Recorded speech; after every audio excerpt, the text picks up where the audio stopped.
તો અપમની સાથે અહીં આપણે ચટણી બી બનાવીશું. તો મેં ચટણીનો વિડીયો પહેલાં મૂક્યો છે. તેના માટે મેં અહીં દાણા લીધા છે, શેકેલા મગફળીના દાણા છે. તેને હવે આપણે ઉમેરી દઈશું. ત્યાર પછી મેં અહીં ચણા લીધા છે. ચણાને આપણે મગફળીના દાણા લીધા છે તેટલા જ આપણે લેશું.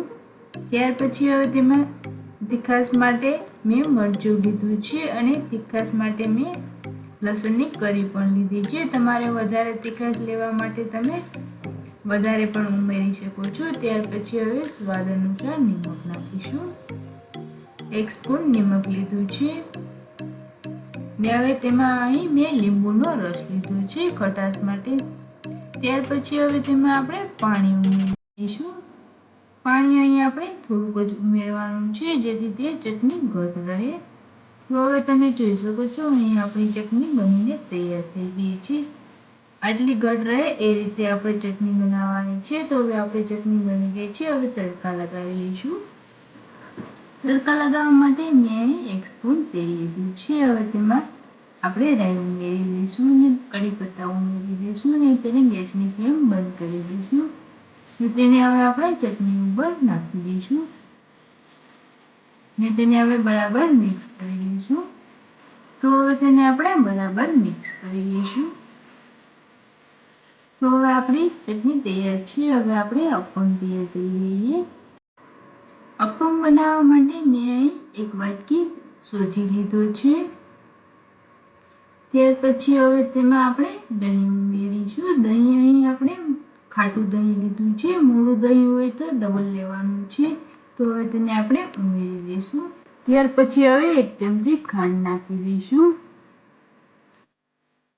અનુસાર નિમક નાખી દઈશું ને ગ્રેન્ડ કરવા માટે હવે આપણે થોડુંક જ પાણી ઉમેરીશું જેથી તે સરસ ગ્રેન્ડ થઈ જાય. ત્યાર પછી તેમાં થોડુંક પાણી ફરીથી ઉમેરીશું પાછળથી. તો હવે ગ્રેન્ડ કરી લઈએ. તો હવે મેં મિક્સર જારમાં ગ્રેન્ડ કરી લીધું છે. ત્યાર પછી હવે તેમાં આપણે ઈનો ઉમેરી દઈશું. મેં અહીં 1 સ્પૂન ઈનો લીધો છે અને તેને હવે આપણે બેટરને બરાબર હલાવતા રહેવાનું છે જેથી તે બેટર એકદમ ફૂલીને દડા જેવું થઈ જાય.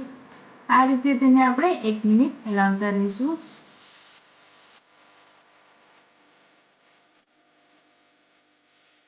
તો હવે આપણું બેટર તૈયાર છે. હવે તેમાંથી આપણે અપમ તૈયાર કરી લઈએ. તો મેં અહીં નોનસ્ટિકની તવી લીધી છે. તમે નોર્મલ તવી પણ યુઝ કરી શકો છો. ત્યાર પછી હવે તેમાં તૈયાર કરેલું બેટર નાખી દઈશું. તવી ઉપર અહીં આપણે તેલ કે પછી કશું પણ લગાવવાનું નથી. તવી ગરમ થાય ત્યાર પછી તેમાં તરત જ બેટરને ઉમેરી દેવાનું છે. હવે તેને આપણે બરાબર ગોળ શેપમાં તૈયાર કરી લઈશું. અહીં આપણે ગેસની ફ્લેમ એકદમ ધીમી રાખવાની છે.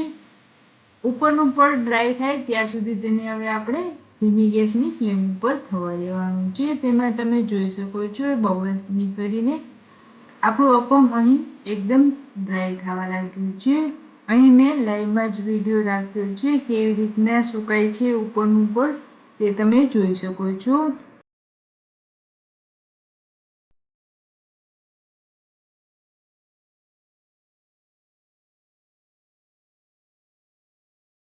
તો તમે જોઈ શકો છો અહીં આપણું અપમ સુકાવા લાગ્યું છે. મેં અહીં લાઈવમાં જ વિડીયો રાખેલો છે જેથી તમને ખ્યાલ આવે કે કેવી રીતના તે અપમ તૈયાર થાય છે તે. તો આ જ રીતે હવે આપણે બધા અપમને તૈયાર કરી લઈશું.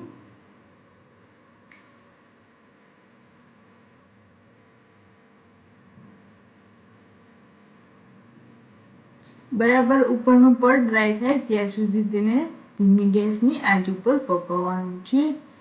તો હવે તમે જોઈ શકો છો અહીં આપણું અપમ ડ્રાય થવા લાગ્યું છે. હવે તેમાં આપણે ચેક કરી લઈશું કે નીચેનું પડ બરાબર થઈ ગયું છે કે નહીં તે. તો હવે તેને આપણે તવીથાની મદદથી ચેક કરી લઈએ.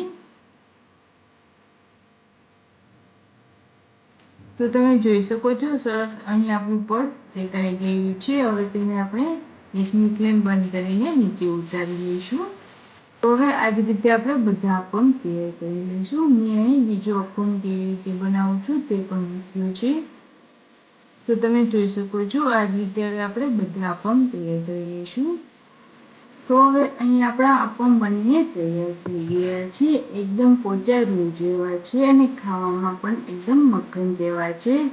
તો તમે જોઈ શકો છો આ રીતે તમે અપમ બનાવવાની ચોક્કસથી ટ્રાય કરજો. નાના બાળકોથી લઈ મોટાને બધાને ભાવે તેવા અપમ છે ને આ રેસીપી તમને ચોક્કસથી સહેલી લાગશે. આવો વિડીયો તમે શાયદ ક્યારેય ના જોયો હોય તો આ વિડીયો ચોક્કસથી જોજો અને બધાને શેર કરજો. મારી ચેનલને હજી સુધી સબસ્ક્રાઈબ ના કરી હોય તો જલ્દીથી સબસ્ક્રાઈબ બટન દબાવજો જેથી તમને મારા વિડીયોની જાણકારી મળતી રહે. તો હવે મળીએ નવા વિડીયો સાથે. Thank you.